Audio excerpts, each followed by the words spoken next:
नमस्कार, प्रादेशिक समाचार के साथ मैं चंदन कुमार कौंडिल्य। पहले मुख्य समाचार। भाजपा अध्यक्ष जेपी नड्डा ने कहा कि जम्मू कश्मीर में अनुच्छेद 370 समाप्त करने सहित केंद्र सरकार द्वारा किए गए विभिन्न उपायों से लाखों देशवासियों के चेहरे पर मुस्कान आई। प्रधानमंत्री नरेंद्र मोदी 70% से अधिक रेटिंग के साथ विश्व के सबसे लोकप्रिय नेता चुने गए।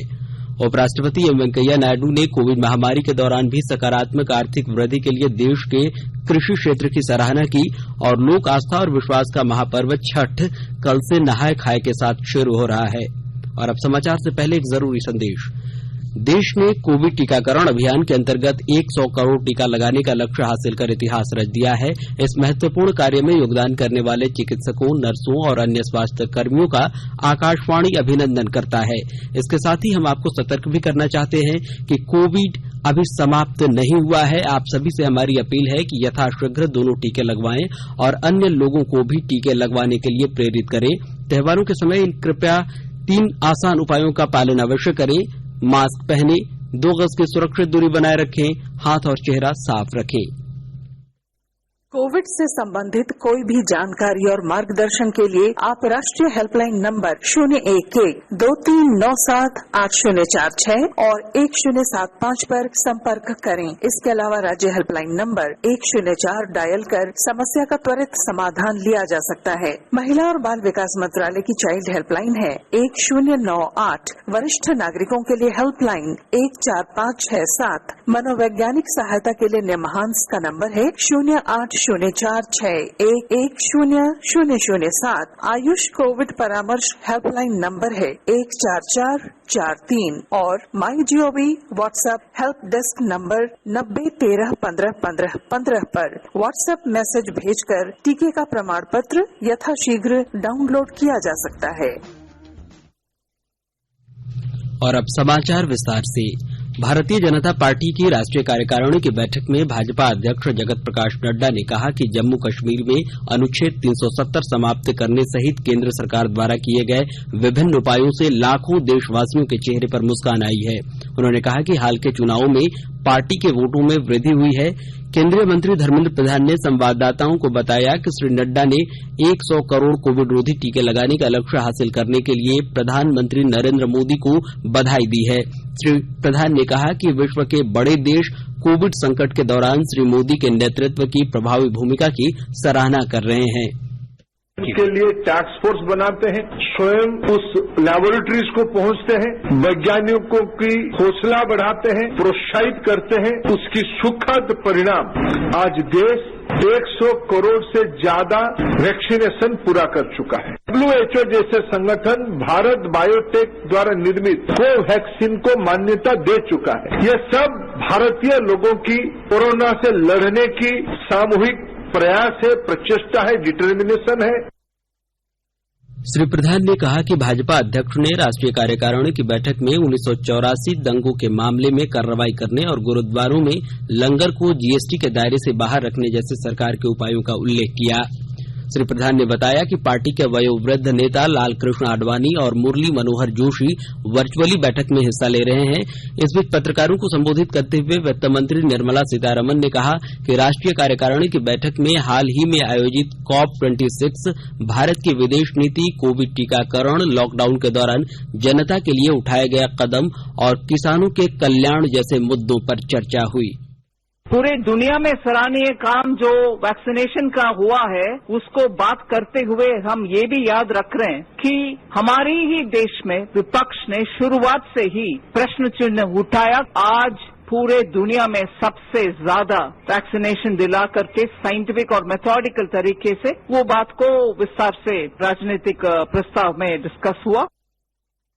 वित्त मंत्री ने कहा कि जम्मू कश्मीर में अनुच्छेद 370 खत्म होने के बाद स्थानीय निकाय के लिए हुए चुनाव में लोगों ने भाग लेकर यह जता दिया कि लोकतांत्रिक प्रक्रियाओं में शामिल होने के लिए हम तैयार हैं। इधर प्रधानमंत्री नरेंद्र मोदी विश्व के सबसे लोकप्रिय नेता चुने गए हैं। एक सर्वेक्षण के अनुसार 70% अनुमोदन के साथ वे रेटिंग सूची में सबसे ऊपर हैं।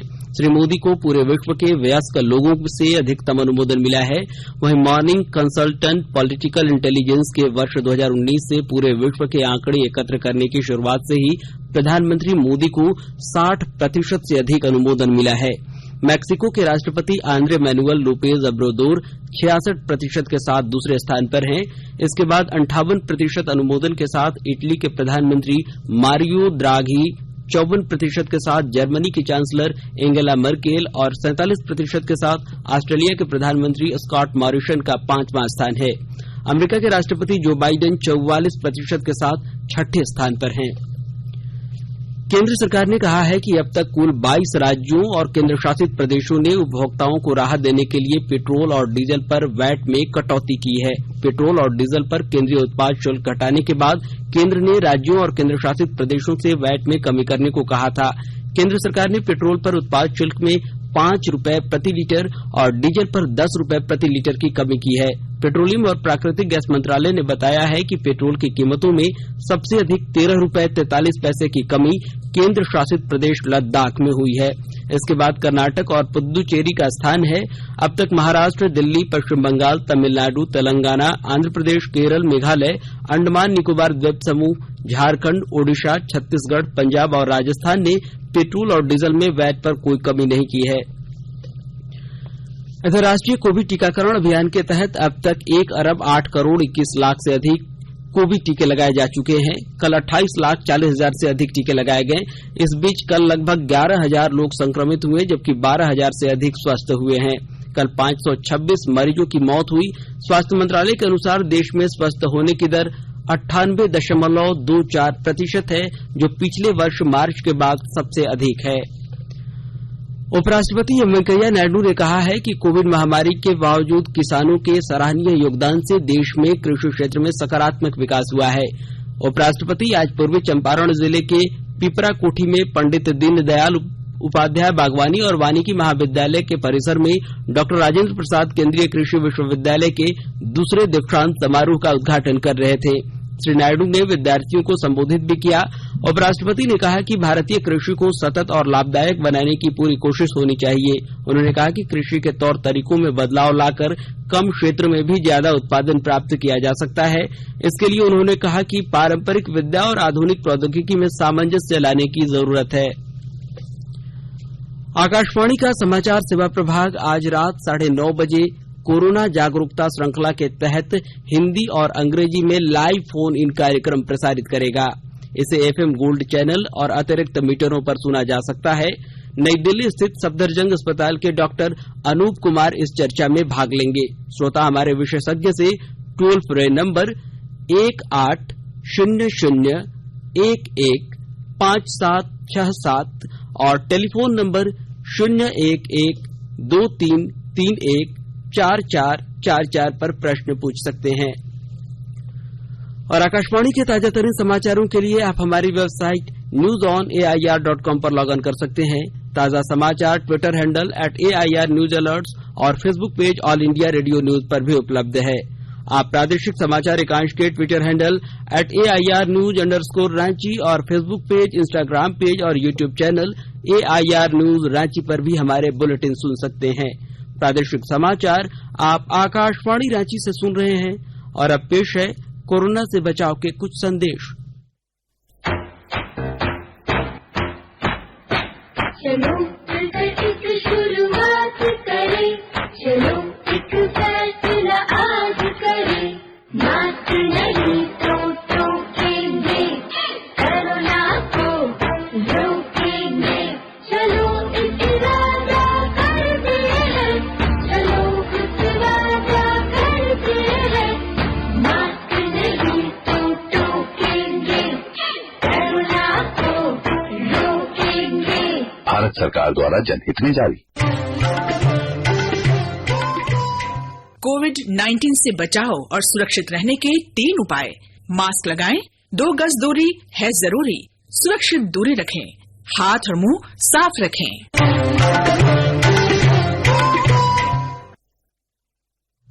प्रादेशिक समाचार में आपका एक बार फिर से स्वागत है। जमशेदपुर स्थित राष्ट्रीय श्रमिक शिक्षा एवं विकास बोर्ड के क्षेत्रीय निदेशालय की ओर से सरायकेला प्रखंड के बेगनाडीह स्थित आंगनबाड़ी केंद्र में 2 दिवसीय अनुसूचित जाति श्रमिक प्रशिक्षण कार्यक्रम का आयोजन किया गया। इसका उद्घाटन बोर्ड के वरिष्ठ शिक्षा पदाधिकारी राजकिशोर गोप ने किया। इस दौरान उन्होंने केंद्र तथा राज्य सरकार की ओर से संचालित सामाजिक सुरक्षा और गरीबी उन्मूलन संबंधी विभिन्न योजनाओं पर चर्चा की। उन्होंने अनुसूचित जाति श्रमिकों के सामाजिक एवं आर्थिक स्थिति पर प्रकाश डालते हुए कहा कि शिक्षा के बल पर ही श्रमिक अपनी आर्थिक शक्ति में वृद्धि कर अच्छा जीवन जी सकते हैं। इधर सरायकेला खरसावां जिले में आनंद मार्ग कोऑपरेटिव के प्रयास और ग्रामीणों के सामूहिक श्रमदान से मुंडा टांड में एक चेक डैम का निर्माण किया गया है। इस चेक डैम के निर्माण से किसानों को साल में 2 बार खेती का लाभ मिलेगा। वहीं जमशेदपुर में आज 1971 युद्ध की स्वर्णिम विजय मशाल यात्रा दोपहर को शहर पहुंची, जहां पूर्व सैनिक सेवा परिषद के सैनिक, आर्मी यूनिट सोनारी के अधिकारी और स्थानीय लोगों ने यात्रा का स्वागत किया। यह मशाल यात्रा डिमना से मानगो चौक होते हुए मरीन ड्राइव और इसके बाद आर्मी पहुंची। इस बीच जगह जगह लोगों और सामाजिक संस्थाओं ने मशाल यात्रा का स्वागत किया।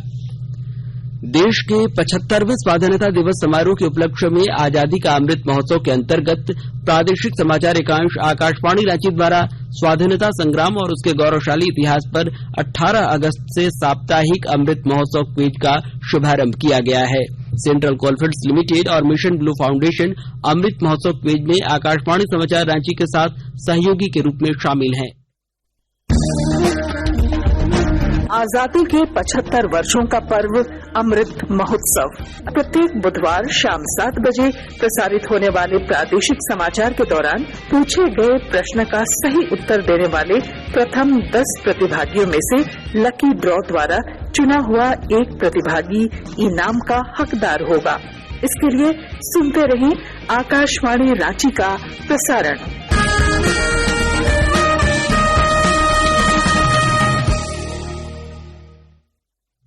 पाकुड़ जिले के हिरणपुर थाना क्षेत्र स्थित बिंदाडी गांव के निकट एक बाइक के दुर्घटनाग्रस्त होने से उसमें सवार एक युवक की मौत हो गई, जबकि 2 लोग घायल हो गए।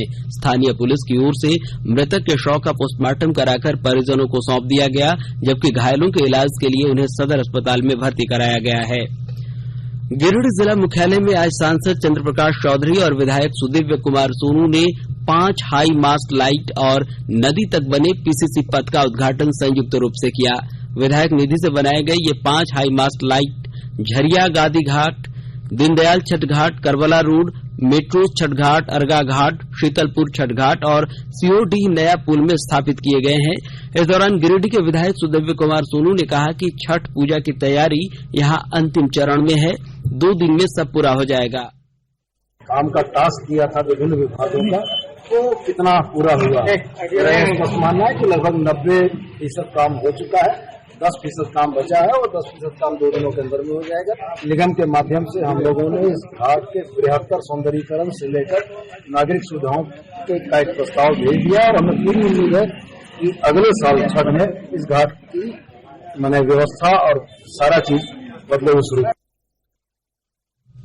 धनबाद स्थित आईआईटी आईएसएम के पूर्ववर्ती छात्र सुरेश चंद्र महापात्रा को ओडिशा सरकार में मुख्य सचिव बनाया गया है। साथ ही उन्हें मुख्य विकास आयुक्त की भी जिम्मेवारी दी गई है। सुरेश चंद्र महापात्रा 1986 बैच के आईएएस अधिकारी हैं। इसके पूर्व वो ओएनजीसी में थे, हालांकि वहां उनका कार्यकाल काफी संक्षिप्त था। सुरेश चंद्र महापात्रा आईआईटी आईएसएम के 1985 बैच के छात्र रहे हैं। उन्होंने यहां से एमएससी टेक अप्लाइड जियोलॉजी की पढ़ाई की है। उन्हें मुख्य सचिव बनाए जाने पर आईआईटी धनबाद के निदेशक प्रोफेसर राजीव शेखर सहित अन्य लोगों ने बधाई देते हुए इसे संस्थान के लिए एक बड़ी उपलब्धि बताया है। और लोक आस्था और विश्वास का महापर्व छठ कल से नहाय खाए के साथ शुरू हो रहा है। इसी के साथ राज्य भर में पूजा की तैयारियां शुरू हो गई हैं। रांची नगर निगम की ओर से छठ घाटों और तालाबों की साफ सफाई की जा रही है। उधर रामगढ़ के अनुमंडल पदाधिकारी मोहम्मद जावेद हुसैन ने अनुमंडल पुलिस पदाधिकारी किशोर कुमार रजक के साथ विभिन्न छठ घाटों की तैयारियों का जायजा लिया। इधर धनबाद, गिरिडीह, खूंटी सहित अन्य सभी जिलों में प्रशासनिक अधिकारियों की ओर से छठ घाटों की साफ सफाई का जायजा लिया गया है। और अंत में मुख्य समाचार एक बार फिर। भाजपा अध्यक्ष जेपी नड्डा ने कहा कि जम्मू कश्मीर में अनुच्छेद 370 समाप्त करने सहित केंद्र सरकार द्वारा किए गए विभिन्न उपायों से लाखों देशवासियों के चेहरे पर मुस्कान आई। प्रधानमंत्री नरेंद्र मोदी 70% से अधिक रेटिंग के साथ विश्व के सबसे लोकप्रिय नेता चुने गए। उपराष्ट्रपति एम वेंकैया नायडू ने कोविड महामारी के दौरान भी सकारात्मक आर्थिक वृद्धि के लिए देश के कृषि क्षेत्र की सराहना की और लोक आस्था और विश्वास का महापर्व छठ कल से नहाय खाए के साथ शुरू हो रहा है। और इसके साथ ही आकाशवाणी रांची से प्रादेशिक समाचार का यह बुलेटिन समाप्त हुआ। नमस्कार। सुरक्षित रहिए और सुनते रहिए आकाशवाणी।